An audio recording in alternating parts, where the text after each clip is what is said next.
The Cottonwood County Citizen proudly presents Athlete of the Week.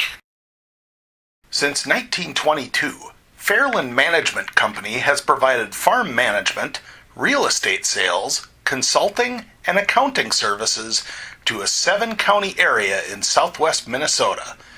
For assistance with your farm management services or farm real estate sales needs, call us today at 507-831-2808. Fairland Management Company, your farm real estate professionals.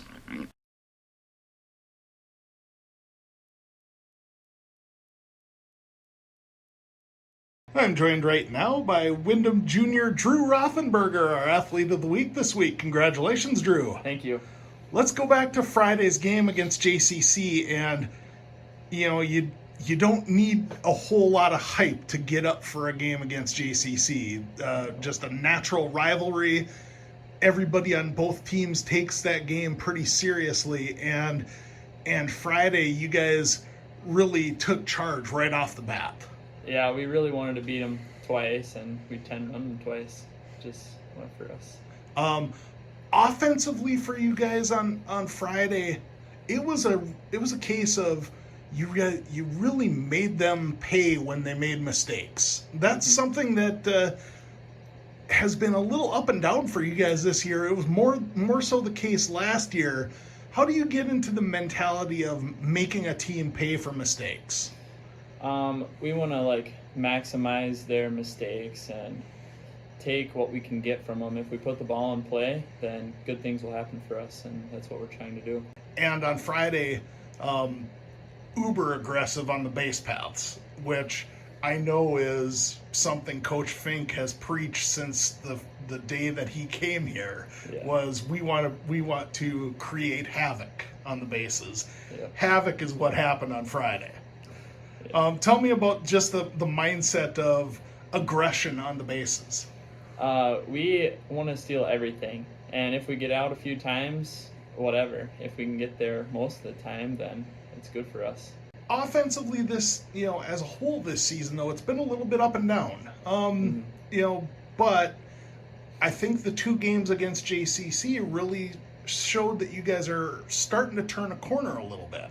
Yeah. What's the preparation been like the last couple of weeks? Because honestly, you really haven't had a whole lot of outdoor practice this season, have you? No, we haven't. We've maybe had 5 or 6 outdoor practices, but we do as much as we can outside and also inside as well with our hitting. They turned to you to pitch, and conditions on Friday weren't exactly ideal.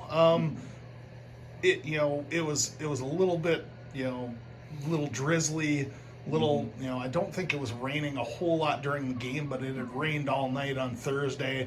The ball was getting wet, probably getting a little heavy. The pitcher's mound, we tried to keep it as dry as possible, but it was kind of getting gunked up. How hard is it to pitch in those conditions? It makes it a little more difficult, but I try not to focus on that stuff and just do my best with what I have. And on Friday, the only hit they got off you was a little infield dribbler in the first inning, and I think they only had 2 base runners the whole game. What was working for you on Friday? My fastball was working really good. They couldn't catch up to it quite as much, and for the kids who I knew they could, I got a little curveball in there. The big thing, though, was, really you didn't strike out a ton of guys. Defense was making a lot of plays, especially those outfielders. Yeah, they are. Our center fielder, Tucker, he makes a lot of plays for us. This season, you're playing more infield than you have the previous 2 years. Yeah. What's that transition been like for you? I've played a little bit of infield and outfield for most of my career, and I'm just filling the spots we need.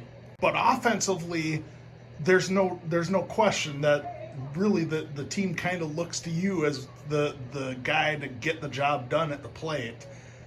As a junior, how challenging is that to take on that role? It's a little challenging, and there are also other guys on the team who are pretty good hitters too, so I don't got to take all of it, but we just do our best and see the ball, hit the ball. Mr. Fink knows what we need. He's very smart with baseball, and when we're struggling, he knows how to get us back on track and helps us compete with these really good teams and know that we're not the underdogs on any games. We can beat any team we play. Mm-hmm. And that was really kind of driven home last season because you guys made it to the conference championship game against Fairmont, a team that had 10-run you 2 weeks earlier, and a team that 3 weeks later went on to win the state title. But on that one day, you guys beat them. Yeah. What was that like?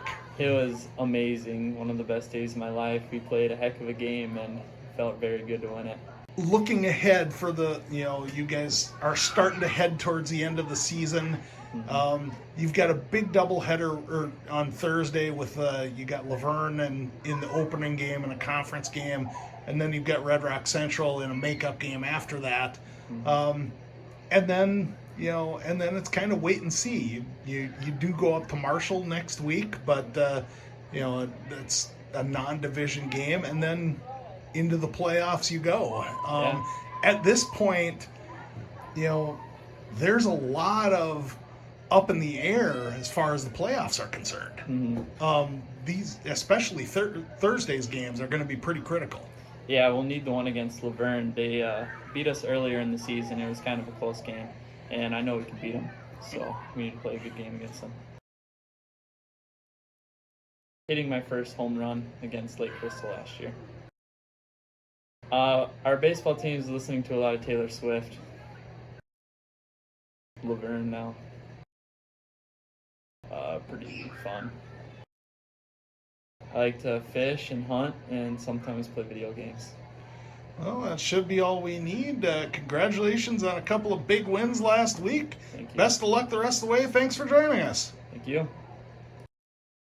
Since 1922, Fairland Management Company has provided farm management, real estate sales, consulting, and accounting services to a 7-county area in southwest Minnesota. For assistance with your farm management services or farm real estate sales needs, call us today at 507-831-2808. Fairland Management Company, your farm real estate professionals.